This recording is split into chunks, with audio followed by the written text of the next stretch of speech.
When the NWO destroys you. Anything less would be civilized.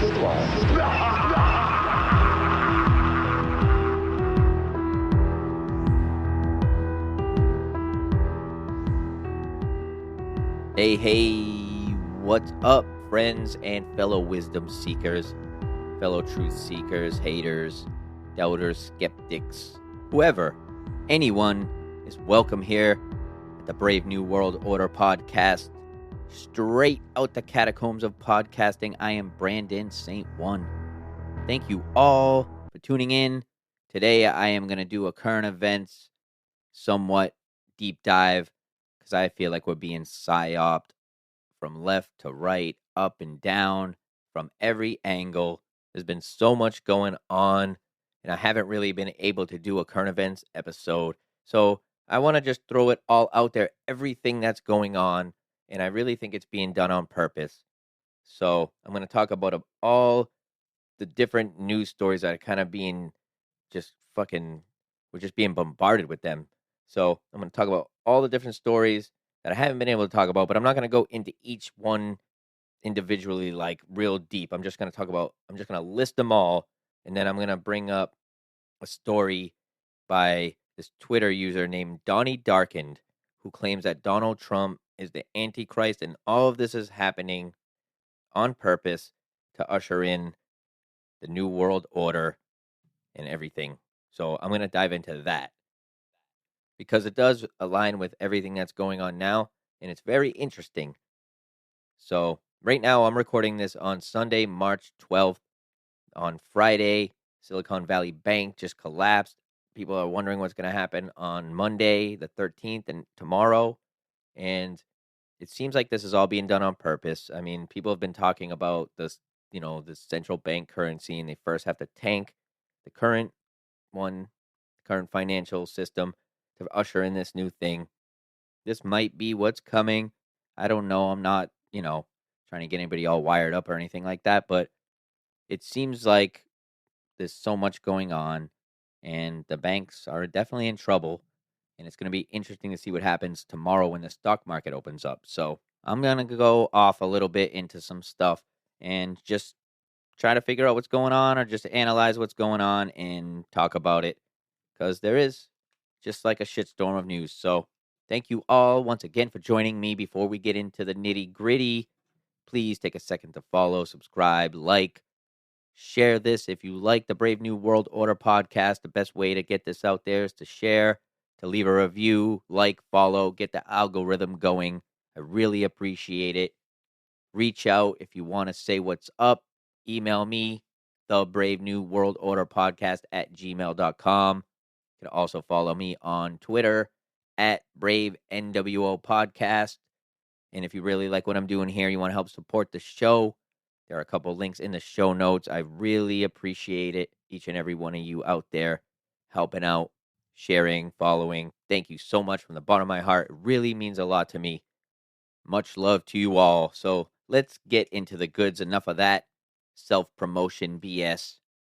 But at least I don't make you sit through boring advertisements but for some products that nobody really wants, right? So let's get through all these stories here.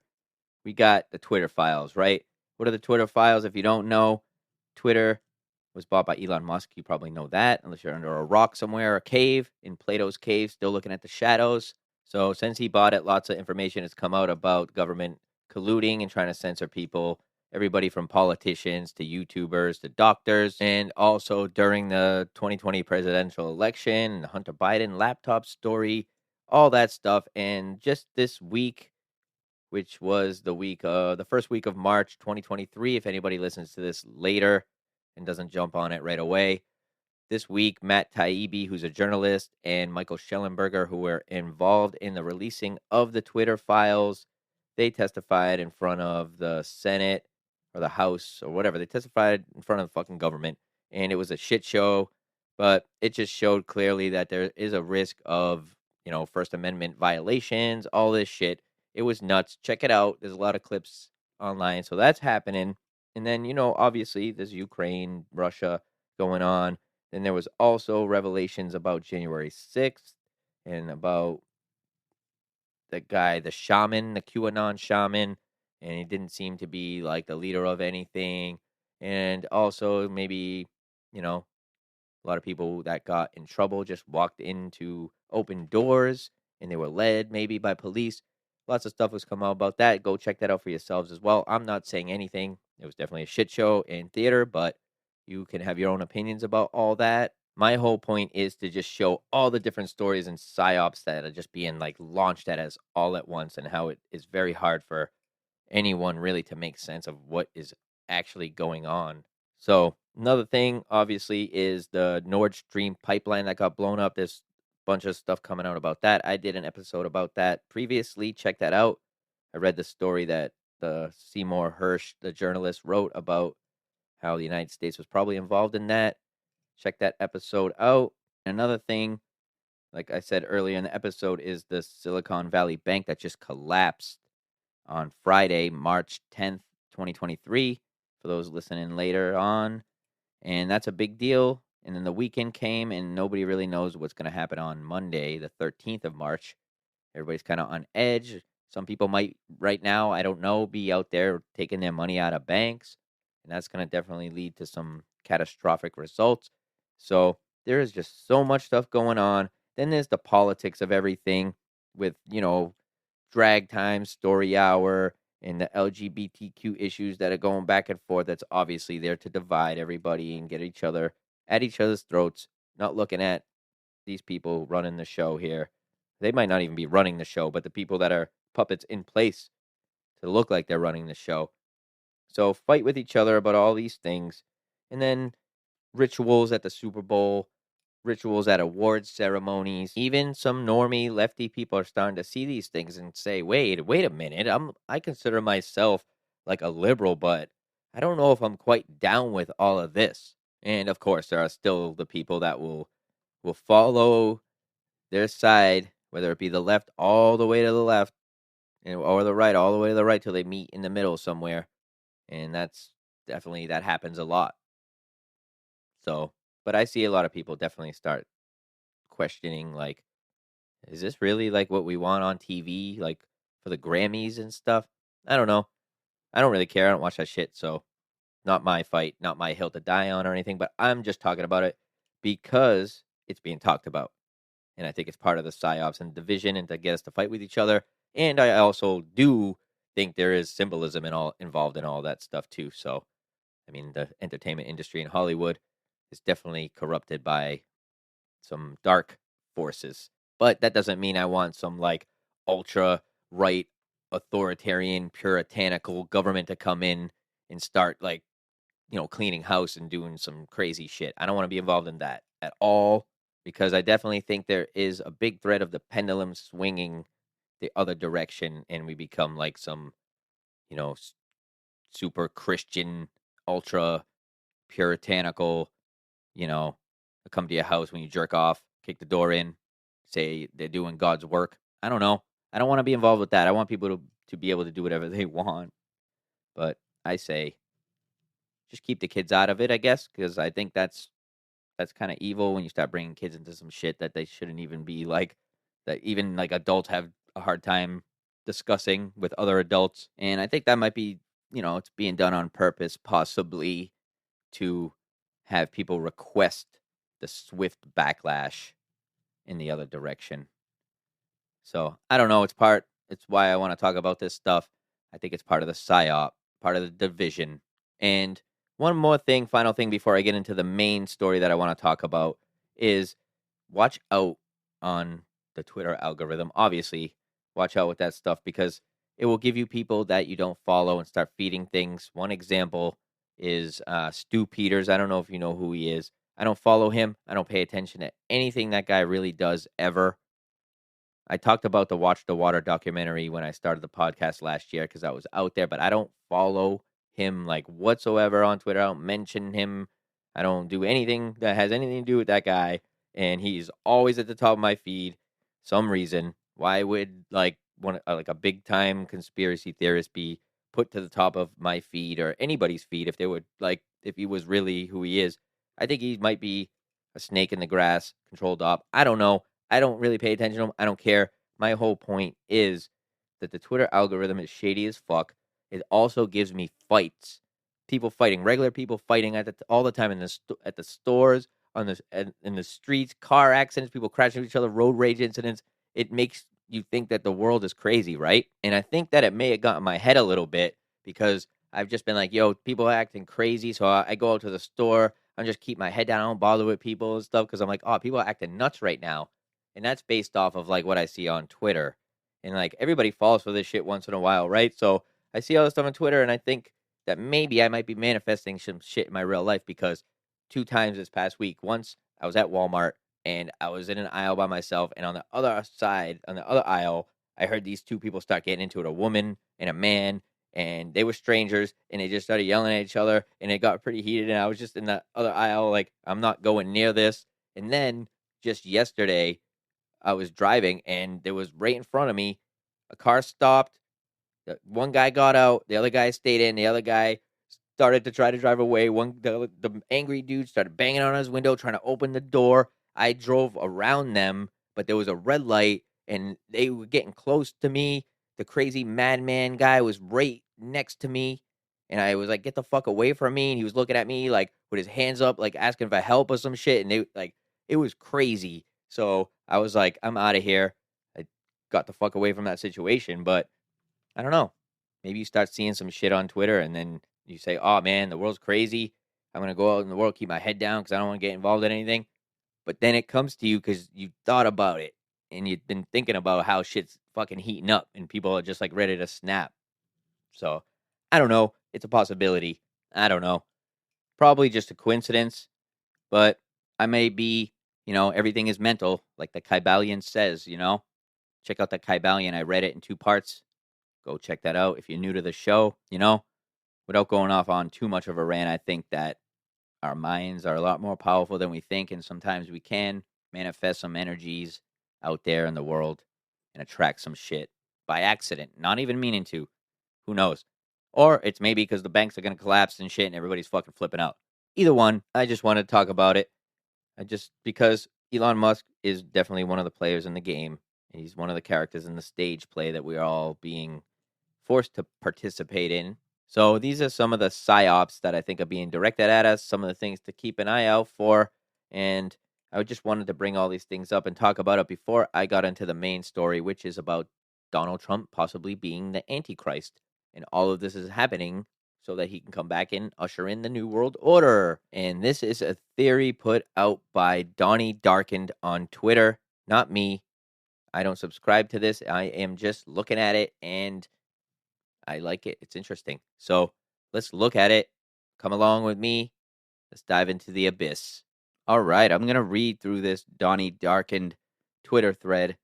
And he believes, it's right here. I'm reading right from the front page of his Twitter profile, that Donald Trump is the chosen Antichrist. They have been foreshadowing this for centuries. Here is the proof. And it says to read the pinned thread before interacting with his profile. And that's what I'm going to do. I'm going to go through it and I'll expand a little bit too on some interesting characters that pop up that I would like to dive deeper into on this show anyway in the future, such as Aleister Crowley and Jack Parsons, and L. Ron Hubbard pops up in this too, which is pretty fucking hilarious. So we're going to dive into this. And before I do, I know I have to say this because it's 2023 and everybody's lost their goddamn minds. It's just because I talk about something doesn't mean that I am 100% subscribing to everything that is being said by this person or anything. I just find it interesting that it's out there, and there are some things that seem to align with what's happening currently. So I just want to talk about it. Doesn't mean I'm like all in on anything. It's just interesting stuff. So come along, open your minds, open your eyes a little to some crazy shit. It's fun, and we're going to dive into it. So let's do it. Now that I got that out of the way. So he posted this on February 5th of 2022. And his story is that he is a Christian and he was a Trump supporter, all in MAGA, Christian Republican. And he came to some awakening and he posted this stuff on Twitter. So it starts with the rise the Wound, and the Return of Donald Trump, a case for the biblical Antichrist. And it has a picture of Trump with like fucking the earth on fire and planes and Mike Pompeo, Mike Pence, and some other dude. I'm not sure who that is. Definitely check this out for yourself so you can see all the visual parts of it. So it goes on to say 70 years, 7 months, and 7 days after Trump's birth, he would be inaugurated as the 45th President of the United States. 7 months after his inauguration, the Great American Eclipse would occur on August 21st, 2017, and would divide the U.S. in half in a 7-year period. So there is an eclipse that happened on August 21st, 2017, that went across the United States from Oregon all the way down across through like multiple states, and then it went out to the Atlantic Ocean through like one of the Carolinas or something. And then there's another eclipse that's coming April 8th, 2024, and that one's going to crisscross, and that's like makes an X right across the United States right there through Illinois.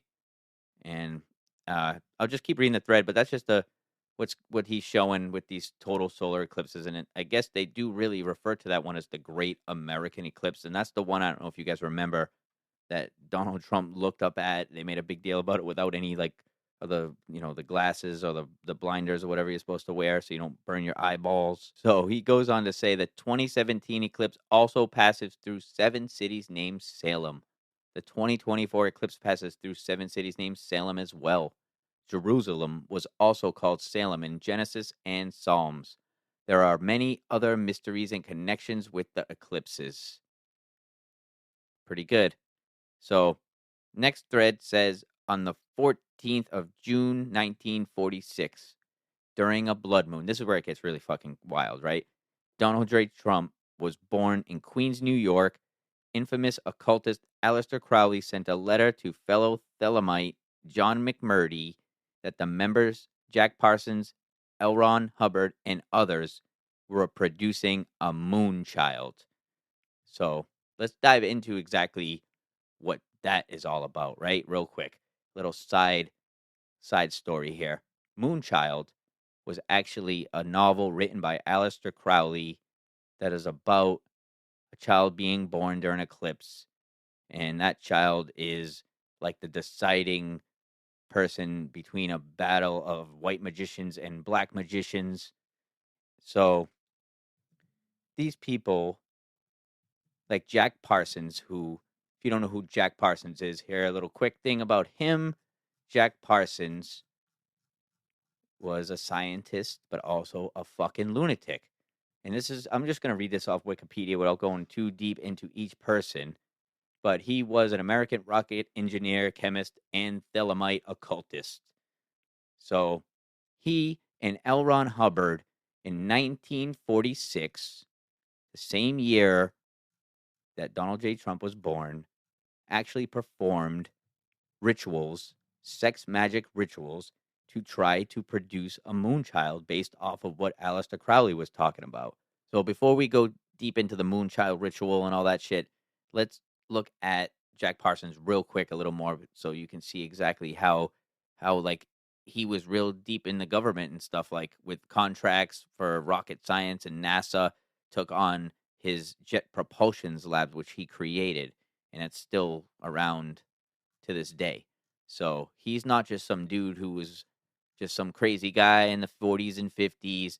I mean, these people were connected to like government and shit, and they were doing some fucking wild rituals and sex rituals, and who knows if some of these rocket type science stuff has to do with releasing some kind of energies and shit and entity related type stuff. I don't fucking know. Jack Parsons did blow himself up in some kind of accident, or some people said that were close to him that he was trying to create a homunculus, which is like a small creature, human-like creature, entity born from some kind of magic. I mean, that's a whole nother episode in itself right there, but that's just a little bit of information about Jack Parsons and what he was into. So sometime in 1945, L. Ron Hubbard, famously known for Scientology, created the Church of Scientology. If you don't know who he is, pretty sure most people do. So I'm not going to get into too much of a biography on him. He's just a fucking cult leader that left a legacy that somehow became a legit religion. But everybody knows that it's a cult, but it's still out there. It's weird. Weird group of people, all mostly celebrities and rich people. But anyway, he met up with Jack Parsons. L. Ron Hubbard, Jack Parsons get together. L. Ron Hubbard moves in with Parsons at a place called the Parsonage. And around this time, it says in December of 1945, Parsons began a series of rituals based on Enochian magic, during which he masturbated onto magical tablets, accompanied by Sergei Progofiev's second violin concerto. That guy, Sergei, I'm not going to try that name again, put you through that. He was like a famous and one of the most famous violinists of the time, and I guess he's still known amongst people who follow that kind of shit, which I never heard of him. But anyway, so this is what he called Babylon working, Jack Parsons. So he hoped to bring about the incarnation of Thelemite goddess Babylon onto Earth. He allowed Hubbard to take part as his scribe, believing that he was particularly sensitive to detecting magical phenomena. This sounds a lot like John Dee and Edward Kelly.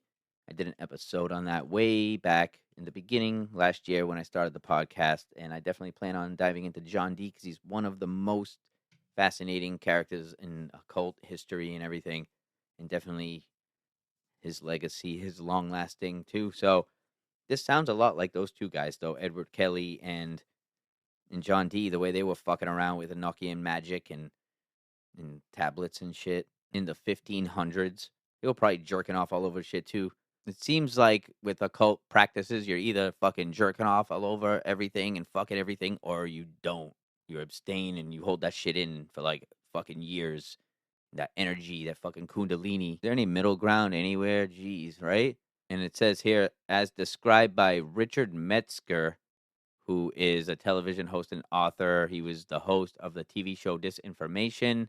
So I guess he covered this whole situation. And he said Parsons jerked off in the name of spiritual advancement while Hubbard scanned the astral plane for signs and visions. So you can see what these guys were all about. So it says their final ritual took place in the Mojave Desert in late February 1946, during which Parsons abruptly decided that his undertaking was complete. On returning to the parsonage, he discovered that Marjorie Cameron, an unemployed illustrator and former Navy Wave, had come to visit. Navy Wave is a women's reserve for the Navy. She had come to visit, and just by her showing up, he believed her to be the elemental woman and the manifestation of Babylon that he had invoked in his early rituals. So in March, he began performing sex magic rituals with Cameron, who acted as his Scarlet Woman, while Hubbard continued to participate as the person that wrote it all down and documented it all. So Cameron, she didn't know that she was this Scarlet Woman. Everybody that lived in this occult house of horrors knew what they were up to, but apparently she was ignorant and naive to the whole situation. But she said that she saw a UFO, and that was enough for him, who he thought that was like a materialization of Babylon. So, inspired by Crowley's novel Moonchild, Parsons and Hubbard aimed to magically fertilize a magical child through immaculate conception, which, when born to a woman somewhere on Earth 9 months following the working's completion, would become the Thelemic Messiah embodying Babylon. To quote Metzger again, the purpose of the Babylon working was a daring attempt to shatter the boundaries of space and time, facilitating, according to Parsons, the emergence of Thelema's Aeon of Horus. When Cameron departed for a trip to New York, Parsons retreated to the desert where he believed that a prematural entity psychographically provided him with Liber 49, which represented a fourth part of Crowley's The Book of the Law. the primary sacred text of Thelema, as well as part of a new sacred text he called the Book of Babylon. Crowley was bewildered and concerned about this whole situation, and I've heard some things about them getting into like an actual showdown where Crowley went and they fought, but that's for another episode. So that's just a little bit of this Moonchild ritual that Donnie Darkin speaks of on his Twitter thread when he refers to Donald Trump, who was born that year on the 14th of June during a blood moon eclipse. So moving on in the thread, it says QAnon, Space Force, coronavirus, the storm, warp speed, the rise of alien UFOs, the black cube. Donald means world ruler in Scottish Gaelic, and Trump means the usurping ace. And then it shows Time magazine cover with Donald Trump looking in the mirror with a crown. And then also The Economist, The World in 27 says Planet Trump. Also has the tarot cards on the cover of the magazine. Right next to the tower is Judgment with Donald Trump sitting on the earth. So that's interesting. Definitely check this out, like I said, so you can see the visuals. And then moving on, he references the Moonchild again, says the Moonchild is the secular Masonic chosen one that is the biblical Antichrist. And then it shows a cover of the Moonchild books by Aleister Crowley. And then it says, in the years since, Masonic Hollywood has released scores of iconic films featuring arcane esoteric references to Donald Trump himself and waving him in with the lore of other related events of deep occult importance. I have posted hundreds of examples on this account. So he posted hundreds of examples on the account. Check them out for yourselves. He has Donnie Darko, the movie, and there's some Back to the Future references. I'll try to get into that a little bit too if I have some time to at the end of this. So he goes on to say there is a fascinating connection with Donald Trump to the numbers 88, 777, 888, and 9/11. 700 days after Trump's birth, the modern state of Israel would be promptly founded on May 14th of 1948. And then he goes and shows a picture of Donald Trump when he visited the Western Wall, that is also known as the Wailing Wall. And he was the first president to do so, I believe, on May 22nd, 2017, which I think was also the day of the Manchester bombing, which has all types of occult connections and possibilities attached to it too. But let's move on. He also shows a picture of the coin that was minted about the Abraham Accords, and that's some pretty interesting symbolism on that as well. Moving on, Donnie Darkin says the great American solar eclipse, which I mentioned earlier, entered over the 33rd state and exiting over the 33rd parallel. Trump looked up and watched it from the White House without any eclipse shades. On the second anniversary of the Great American Eclipse on August 21st, 2019, Donald Trump made the proclamation, I am the chosen one, and went on that same day to tweet that he likened himself to the second coming of God and the King of Israel, which are all extreme blasphemies. Take a listen to the clip for yourselves. Here you go. I am the chosen one. China's made $500 billion. $500 billion. Ripped it out of the United States. And not only that, if you take a look, intellectual property theft, add that to it. And add a lot of other things to it. So somebody had to do it. I am the chosen one. Somebody had to do it. So I'm taking on China. I'm taking on China on trade. And you know what? We're winning.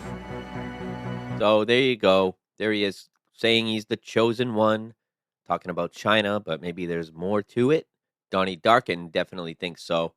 So he continues on and says, on October 15th, 2017, Donald Trump made a cryptic remark saying that the time represented the calm before the storm. When asked by a reporter what he meant, he said, "You'll find out," and winked his eye. So, yeah, if you know about the QAnon bullshit that was going on and still going on. Some people still hanging on to that. God bless you if you are.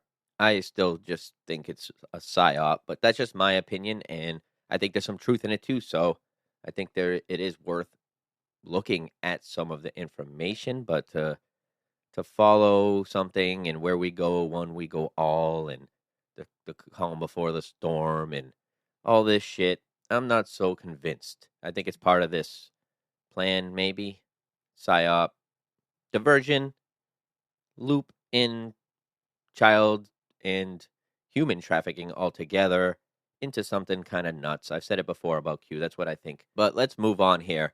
Donald Trump has also cryptically spoken the snake poem multiple times to his followers at his rallies.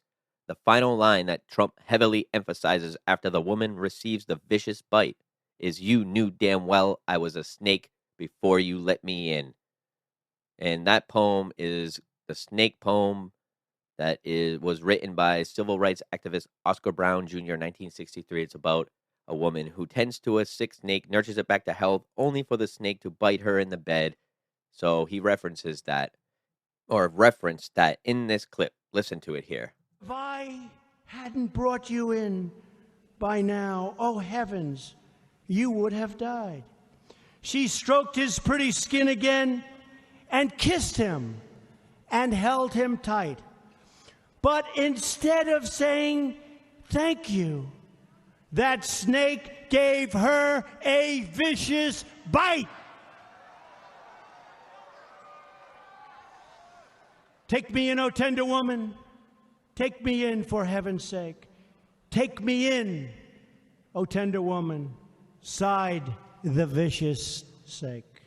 I have saved you, cried the woman, and you've bitten me, heavens, why? You know your bite is poisonous, and now I'm going to die. Oh, shut up, silly woman, said the reptile with a grin. You knew damn well I was a snake before you took me in. Okay, interesting stuff.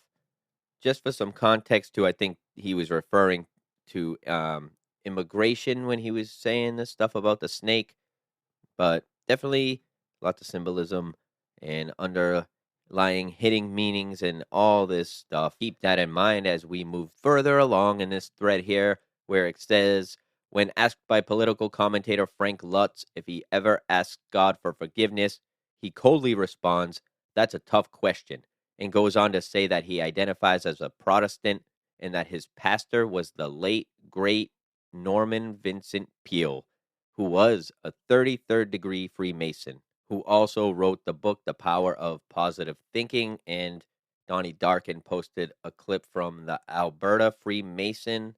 It's an article, and it's from February 2007 about Norman Vincent Peale. You can read that for yourselves. I'm not going to read it here. It's not that interesting. It's kind of long. So let's keep moving on. He dodges the original question. So Luntz asks him again if he asked God for forgiveness. Trump then gives a smug look and responds sharply that he doesn't, and that he just goes on from sinning without repentance and tries to do better himself. Disturbingly, Trump goes on to say that he does not bring God into that picture. He then proceeds to mock the Holy Communion in the spirit of the Antichrist. When he lifts his hand up to his mouth a second time when describing the drinking of the water, he performs the 666 hand gesture.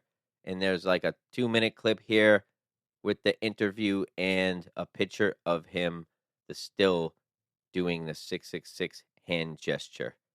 And if you know what that is, and if you don't know what that is, you can look it up. The Freemasonic. It's also, they do it over their eye, the one eye sign. There's thousands of pictures of celebrities doing it. And it's also a symbol that got inverted and kind of twisted into the Q movement and the white supremacy movement. It's something that they use and flash to one another. And it's definitely not the only time that Trump does it. He does it all the time when he talks too, when he's making points and shit. I don't know if he's doing the symbol or if it's just something people do when they talk to make points. They put their hand in that, like, the OK, and that's supposedly a 6 because it makes 3 6s, 666. So let's keep moving here. Donnie Darkin says the sinister QAnon cult movement began in the dark depths of the web during Trump's rise to power on the U.S. presidential campaign trail. It has since become a worldwide grassroots movement, with fervent, maniacal followers perceiving Trump as a messianic figure who is the one that is destined to take down the satanic pedophile globalists and save America, even the whole world itself. Trump himself tweeted this video on January 3rd, 2020, long after losing an election he has never since admitted defeat to. And then in parentheses, he puts, elections are not real in the first place. So Donnie Darkin knows what's up. And there's a video that says, I'm not going to play it, any of it, because it's just a video with music, but you can check it out. But right there, the beginning, it says, fight for Trump, save America, save the world. So just a few more examples. Donnie Darkin is laying out for you. Let's keep moving. He is always provocatively hinting to his followers a return to power. And then he posts his books, Trump, The Art of the Deal, and Trump, The Art of the Comeback is another book that he wrote. So on 4/29/21, so April 29th, 2021, Donald Trump proclaimed himself as the father of the vaccine. Under Trump's tenure as president, Operation Warp Speed was procured to usher in the coronavirus vaccines to the world. And on May 15th, 2020, Trump likened this development project to the Second Manhattan Project. And then there's the coin again, and there's the Operation Warp Speed logo. Take a look at this stuff for yourselves for real, because it has a cube with a coronavirus in it. So interesting. And then it says the logo for Trump's Operation Warp Speed features a coronavirus molecule representing the Corona Gate and the Saturn's cube, representing Donald's desire to lead humanity through warp speed into combat against God in heaven by issuing the mark of the beast and kickstarting the New World Order in preparation for the invasion of Jesus Christ and his army at the second coming, in parentheses, who they will say is likely an alien threat. That's some shit, right? So Donnie Darkin's really putting it out there. He goes on to say the Abraham Accord coin, which is the Antichrist's peace plan with Israel. Notice that Saturn, in connection with the cube, is at the tip of the sword. The false peace dove is heading to God as a signal that the endgame war of the Great Tribulation is ready to commence. And there's some pictures there for you to look at of the Abraham Accord coin and a piece of, I think this picture is from the Denver airport. If you don't know about that, check that out. There's some stuff there. Google the Denver airport. Look at all the paintings and the symbolism at that place. There's a lot of YouTube videos about people talking about it. Crazy stuff. So he has some pictures there from that. So let's keep moving with this thread. Donald Trump is infamous for throwing his signature 666 hand gesture and has done it countless times. The other gestures done often by Trump are the index figure pointing up to heaven and the thalamic fire gesture. So I got ahead of him a little bit, and I mentioned about how Donald Trump does that fucking hand symbol all the time, too. So he mentions it. The elite 2019 Via Reggio parade in Italy featured a massive living image of Donald Trump that featured a rotating body, shifting eyes, and a moving clawed hand. The Trump statue held a flaming sword that read Dazi Vostri, meaning your duties. Definitely check these pictures out. I saw that online too. You can go look at video of that. It's crazy giant thing with a claw, and he's like reaching out and moving. Very wild. The hilt of this sword featured the all-seeing eye in the triangle, an infamous Masonic symbol of Yahweh El, who is God, with the Saturnian 8-pointed star. Lower down is a crescent moon. Both depictions make the star and crescent as an iconic divinity symbol. Check these pictures out for yourselves. So crazy. Notice Trump in the top left corner throwing the devil horns, 666, and fire gestures. And he has a picture here.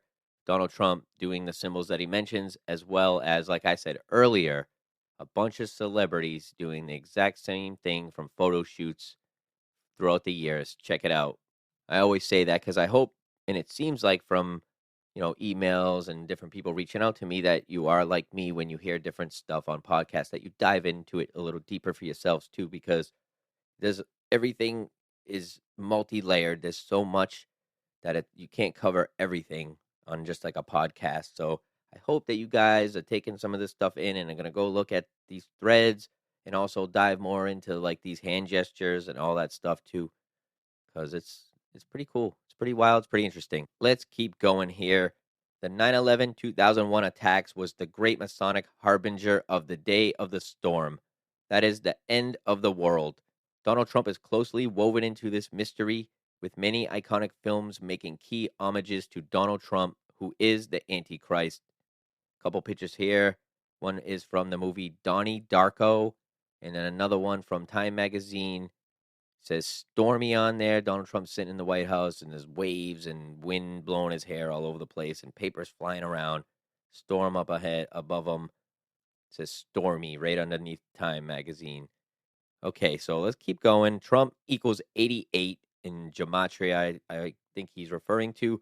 Code 88 is found in relation to the Twin Towers, which represent the Masonic twin pillars standing for the sun and the moon. Both combined make the eclipse that is the open gate of God. The Saturn's cube is directly tied with this. This is something, Saturn, that I hope that you all dive into a little bit deeper, and I hope to do episode on it, multiple episodes probably, because it's like infinite.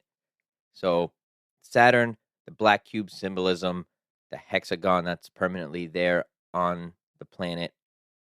Symbolism goes all the way back to the ancients and the possibility that they worshipped Saturn as our sun. It might have been our sun at one point.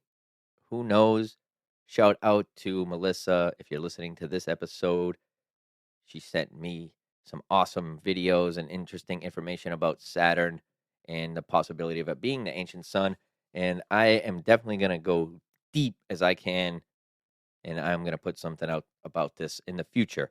But in the meantime, I hope that you all taken some notes and definitely look into what I'm about to say here. So Donnie Darkin posts some pictures here that is all about the Saturn's cube symbolism that's all over the place. In our country, all over the world, Masonic symbols. So check that out for yourself so you can see, you can get the visual. And then he goes on to say, the Saturn's cube is directly tied with this as it represents the source of God in the high heaven through the gate, the Manhattan Trump Tower entrance, and the Kaaba of Mecca both represent Saturnian black cube with gold. Check out the pictures that he posted and definitely dive deep into the Kaaba, and you can see how the Kaaba, the black cube, when they dance around that thing and spiral all around that thing, how much it looks like the hexagon and the black cube that is on Saturn, the planet itself. It's pretty wild stuff. Like I said, I hope you all look into it a little more too for yourself so you can see that's what this is all about. So let's keep moving on. Trump at the ground zero site, my building, Trump Tower, is now the tallest. That's what he said. Trump's vain Twin Towers 2 plan, and Trump on the news radio during the attacks saying that he watched the attacks from his tower. Then he posts some pictures of Trump being involved in the whole 9/11 situation. So that's the end of the main thread that he says to check out before going any deeper. And there is a lot more on his Twitter. Check it out for yourselves. There's lots of interesting symbolism, videos, stuff to watch that ties in more of this. Thanks for going along on that journey with me. Just having an open mind and looking at what's out there and what some theories are some people have. So Donnie Darkened on Twitter, he put that out there. I didn't come up with this, and I'm not trying to recruit anybody into any way of thinking or anything. Just have an open mind and look what's going on in the world and make up your own minds about things. And if anything, it's just really interesting. Even if it's nothing, even if it's just people making connections to things that aren't really there, who knows? I think there's way too many coincidences involved in all these players in the game, in the theater of the world. So, and in politics, all the world's a stage, right? And I'm just watching. So, thanks for coming along again on that journey, going deep down, down into the abyss.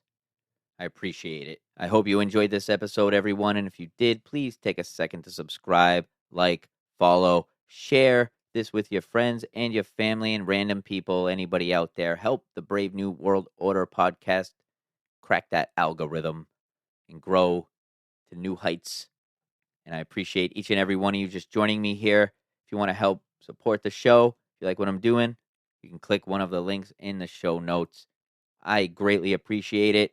I appreciate each and every one of you coming along with me on this journey, dissecting this reality. I got so much more to dive into. I got one more Emerald Tablets of Thoth the Atlantean coming up. If you haven't listened to any of those, please go back and listen to them because I got the grand finale coming up, as well as more deep dives into what's happening currently and many other things. So thank you all so much joining me here today on the Brave New World Order podcast. I will see you soon.